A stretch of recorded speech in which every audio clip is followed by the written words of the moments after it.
One thing is very clear about the Old West. Sex workers were a staple to any town or city. What's surprising is the range of such options throughout the West. Historian Susan Johnson described it as a necessary evil in the Wild West. There were simply not enough women to go around, and men needed a place to go for companionship and release.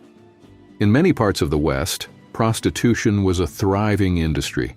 In some towns, prostitutes outnumbered other women by as much as 25 to 1. Historians suggest that in some places, 25% of the population participated in this industry. So basically, the women who did happen to live in the Wild West were frequently prostitutes. But again, such practices weren't always frowned upon. In some places, brothels were the most grand and elegant places in town, and the madames often held great influence in the community. A stereotypical snapshot of the Old West usually features tough, macho men and dainty damsels. Cowboy riding valiantly on his horse to rescue a poor damsel that's tied to the railroad tracks, spitting dip, loading guns, and drinking hard. If that's how you view the Old West, you might be shocked to know how cowboys really viewed homosexuality. Contrary to modern labels, societies didn't necessarily categorize people by sexual orientation. Instead, they allowed individuals more fluid expressions of identity. With limited female populations, same-sex relationships were not just tolerated, but considered a natural part of frontier survival. Cowboys and miners often coupled up in unions known as bachelor marriages, and they sleep together in the same small bed. In cowboy communities, younger cowboys were often used for sexual release by older and stronger men. When they organized dances, half of the men wore white bandages on their arms to signal that they took on the feminine role. Cross-dressing wasn't merely a fashion choice, but a strategic survival mechanism. Historian Lillian Faderman discovered its widespread practice among both women and men. It's no surprise that women in the Wild West chose to cross-dress. Their reasons were apparent: ease of travel, safety, adventure, and eluding capture. Among these daring individuals was Calamity Jane, a renowned frontierswoman famous for her cross-dressing. Another notable example was Little Joe Monahan, who worked as a gold miner, cowboy, and laborer. It was only upon her death in 1904 that people discovered her true gender. She had been living as a woman all along. Men also engaged in cross-dressing, often to compensate for female scarcity. It was completely normal for men to dress as women and then dance with other men. One of the most well-known cases of a man dressed as a woman was Mrs. Nash, the beloved laundress in the service of Major General George Custer's wife, Libby. Upon her death in 1878, the community discovered that she was actually a man. Pregnancy and childbirth were a dangerous business back on the American frontier, but the methods of contraception were equally so. Condoms were available but highly expensive, and could only be bought through mail order. Most guys weren't that much into planning ahead. Consequently, women were the ones who had to prevent unwanted pregnancies with medications. Often, women turned to herbal mixtures containing toxic substances such as pennyroyal and ergot fungus in their attempts to terminate pregnancies.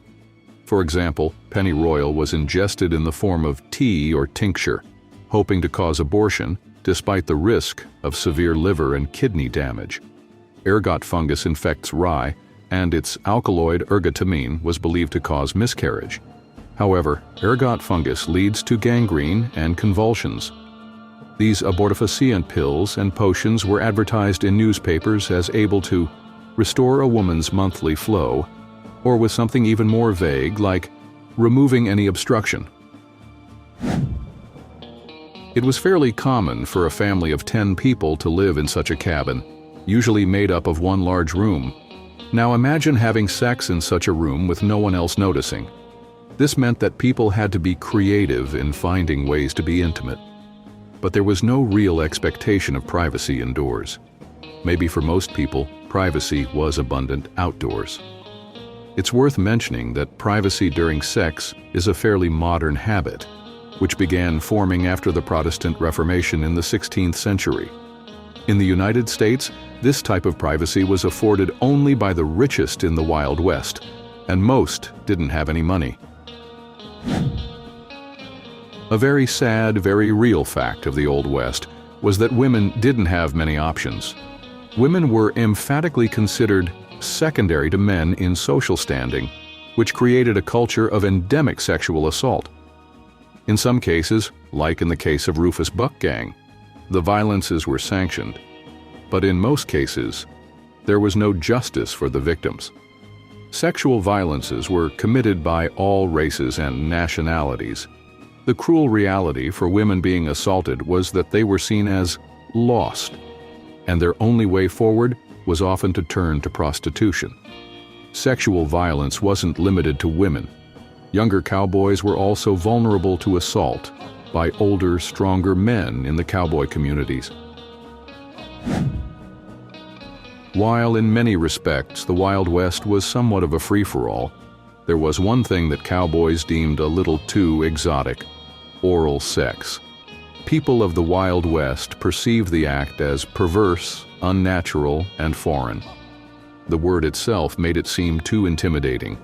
Even sex workers were against it, and would shun others who didn't mind engaging in the practice. The prostitutes who proposed this unnatural act often had French names and spoke with accents.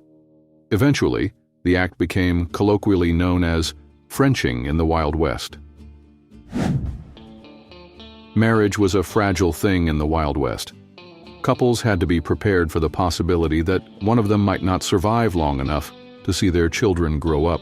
The high mortality rate, combined with the transient nature of life on the frontier, meant that many marriages were short-lived. The average life expectancy in the Wild West was just 35 years old, and many couples lost spouses to accidents, disease, or violence. While divorce was not as taboo in the Wild West as it was in other parts of the country, couples knew that life was unpredictable, and they wanted to be able to make changes if their circumstances changed. In many parts of the West, couples could get a divorce simply by declaring that they wanted one. This made it easier for people to move on from failed marriages and start new lives,